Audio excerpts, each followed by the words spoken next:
आज Doubtnut app download करें। Doubtnut पर अपने सभी गणित, रसायन विज्ञान, भौतिक विज्ञान और जीव विज्ञान के डाउट्स का करो सफाया। बस प्रश्न की फोटो खींचो, एक ही प्रश्न को क्रॉप करो और तुरंत वीडियो सोल्यूशन पाओ। अभी डाउनलोड करें। है कि एक लड़का एक मंच पर खड़ा है जो कि मंच के केंद्र से होकर जाने वाली तथा मंच के ही सीधे ऊपर लंबवत अक्षीय परिता 2.5 चक्कर प्रति सेकंड की चाल से घूम रहा है। ठीक, अब प्रत्येक हाथ में उसके 5 किलोग्राम द्रव्यमान जो है शरीर के पास वह पहली स्थिति पर रखता है। तब इस तरह से पूरे निकाय के लिए उसके संयुक्त जड़त्व आघूर्ण का मान 1.5 किलोग्राम मीटर स्क्वायर मिलता है। अब लड़का अपनी भुजाओं को शरीर से दूर फैला देता है और इस दशा में निकाय का जड़त्व आघूर्ण 3 किलोग्राम मीटर स्क्वायर बढ़ जाता है। बाद की स्थिति में निकाय की जो ऊर्जा है वो पहली स्थिति की तुलना में क्या होगी, ये पूछा जा रहा है। क्या वो अपरिवर्तित रहेगी विकल्प एक के हिसाब से, क्या वह घटेगी, क्या वह बढ़ेगी या अनिश्चित रहेगी। तो कौन सा मान यहाँ पर विकल्प में सही होगा वो हमें समझना है। पहले जो दिया हुआ है उसके आरेख को हम पहले समझ लेते हैं। पहले तो हमने ले लिया एक मंच है, मंच वृत्ताकार हम मान के चलते हैं और वो उसका केंद्र O है और वो O के परितः O से होकर जाने वाले किसी धुरी के परितः घूम रही है ये वृत्ताकार मंच। एक लड़का वहां पर मौजूद है और उसकी स्थिति कुछ इस प्रकार, ये हमने कुछ इस तरह से रखा। यहाँ पर लड़का क्या करेगा, वो यहाँ पर क्या कर दिया है, यहाँ पर वेट है उसके पास 5 किलोग्राम के दोनों हाथों में। ठीक है, 5 और 5 किलोग्राम के द्रव्यमान उसके साथ है। इस तरह से तब की स्थिति जब वो मंच घूम रहा है और लड़का यहाँ पर मंच के केंद्र पर है और वो भी इस मंच के साथ घूम रहा है, घूर्णी गति कर रहा है। अब देखिए उसके चाल के बारे में अगर बात की गई है तो उसे बताया गया है कि वो 2.5 यहाँ पर हम बात करेंगे n के रूप में। ठीक है, वो मान कितना दिया हुआ है 2 चक्कर प्रति सेकंड के हिसाब से। तो n बराबर हम लिखें तो वो हमारे पास बनता है 2.5, ये किसमें होगा, ये होगा चक्कर प्रति सेकंड के रूप में। ठीक, इतना है हमारे पास। अब प्रत्येक हाथ में 5 किलोग्राम द्रव्यमान जो है शरीर के पास वह रख रहा है। तब की स्थिति पर उसके जड़त्व आघूर्ण का मान I1, देखिए वही अक्ष है, उसी अक्ष के परितः जड़त्व आघूर्ण का मान यहाँ पर दिया हुआ है 1.5। ये किसमें है, ये है किलोग्राम मीटर स्क्वायर पर।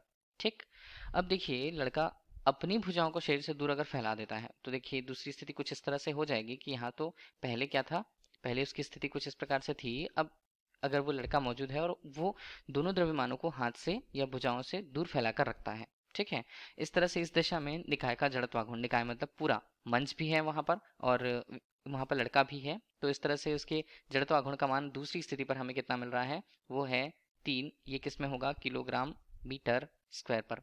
ठीक, अब तब बढ़ जाता है। बाद की स्थिति में निकाय की ऊर्जा पहली स्थिति की तुलना में किस प्रकार से परिवर्तित होगी वो पूछा जा रहा है। ठीक, तो अगर हम पहली स्थिति की बात कर लें तो पहली स्थिति पर जो घूर्णी हमें आवृत्ति दी हुई है पहली स्थिति पर वो n1 है। n1 की सहायता से हम निकालेंगे w1 का मान। w1 होगा, वो होगा यहाँ पर 2 पाई यहाँ पर n1 के रूप में।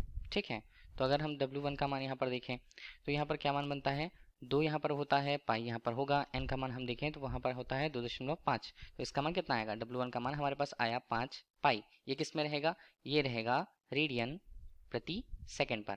ठीक है, ये तो ओमेगा 1 का मान मिल गया, मतलब पहली स्थिति पर हमें कोणीय वेग का मान इस पूरे निकाय का मिल गया है। दूसरी स्थिति पर कोणीय वेग का मान निकालना है। हम यहाँ पर क्या बोल सकते हैं, देखिए बाह्य बल का अभाव है या बाह्य बल आघूर्ण का मान भी इस तरह से शून्य होगा। बाह्य बल अगर हम बात करें तो F हम लिख देते हैं बाह्य। ठीक है, ये बल का अभाव है मतलब ये शून्य है। ये शून्य है तो हम यहाँ पर बोलेंगे कि टाउ का मान भी यहाँ पर कितना होगा, शून्य होगा। टाउ के मान शून्य होने से हमें कह सकते हैं कि कोणीय संवेग संरक्षित होती है। तो कोणीय संवेग पहली स्थिति पर L1 से प्रस्तुत करें और दूसरी स्थिति पर अगर उसे L2 से प्रस्तुत करें तो हम कह सकते हैं कि कोणीय संवेग यहाँ पर संरक्षित है।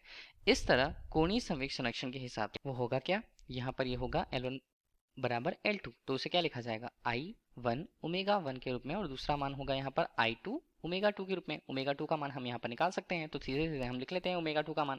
I1 का मान हमारे पास कितना है, वो है हमारे पास 1.5। I1 हमने ले लिया और ओमेगा 1 का गुणा करें तो अभी हमने निकाला है उसका मान 5 पाई के रूप में और बटे हम करें तो यहाँ पर मान कितना बनेगा, यहाँ पर I2 के रूप में इसका मान हमारे पास है 3। तो ये हटता है मान तो यहाँ पर बनेगा 2, तो 5 पाई बटे 2 के रूप में ओमेगा 2 का मान हमारे पास बनता है 2.5। ये किस में होगा, ये होगा रेडियन प्रति सेकंड के रूप में।